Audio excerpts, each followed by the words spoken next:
Cancer जैसा जानलेवा रोग जिसे खाने आया था, उसे ही वो हंसते हंसते खा गए। जानिए एक अजेय राष्ट्रभक्त की अविश्वसनीय कहानी। श्री गुरुजी एक लंबी यात्रा पूरी कर मुंबई लौटे थे। नियति ने उनके सामने एक कठिन चुनौती रखी थी। उन्हें कैंसर जैसी घातक बीमारी ने घेर लिया था। मुंबई के एक अस्पताल में श्री गुरुजी के सीने का बड़ा ऑपरेशन हुआ। उनके वक्षस्थल और बगल के उन हिस्सों को गहराई तक काटा गया जहां रोग फैल चुका था। 3 घंटे तक चले इस जटिल ऑपरेशन के बाद वे 26 दिनों तक अस्पताल में रहे। लेकिन जिनका मन राष्ट्र के चरणों में समर्पित हो, उन्हें शारीरिक पीड़ा भला कैसे रोक सकती थी। अपने प्रबल मनोबल के कारण वे बहुत जल्द स्वस्थ होकर पुनः सक्रिय हो गए और फिर से प्रवास शुरू कर दिया।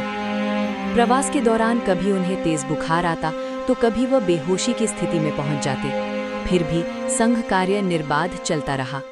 जब चिंतित कार्यकर्ता उनसे निवेदन करते, गुरुजी अब आपको थोड़ा विश्राम करना चाहिए, तो वे बड़ी सहजता से उत्तर देते, भाई अब विश्राम कैसा?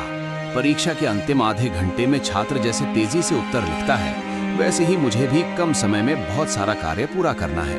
और यदि विश्राम ही लेना है तो फिर थोड़ा क्यों, पूर्ण विश्राम ही क्यों ना लूं? बीमारी के कारण उनके शरीर पर सूजन आने लगी थी। जब कोई उनके स्वास्थ्य को लेकर चिंता जताता तो वे चुटकी लेते हुए कहते, देखो मैं तो मोटा होता जा रहा हूँ। हाथों से शुरुआत हुई है, धीरे धीरे सारा शरीर भर जाएगा। अपनी पीड़ा को हास्य में उड़ा देना एक महान योगी के ही वश की बात थी। जब लोग कैंसर की भयानकता की चर्चा करते तो गुरुजी कहते, अरे कैंसर की बात छोड़ो, वो रोग मुझे खाने आया था, लेकिन मैं ही उसे खा गया। उसकी चिंता मत करो, हमारे कार्य की बात करो।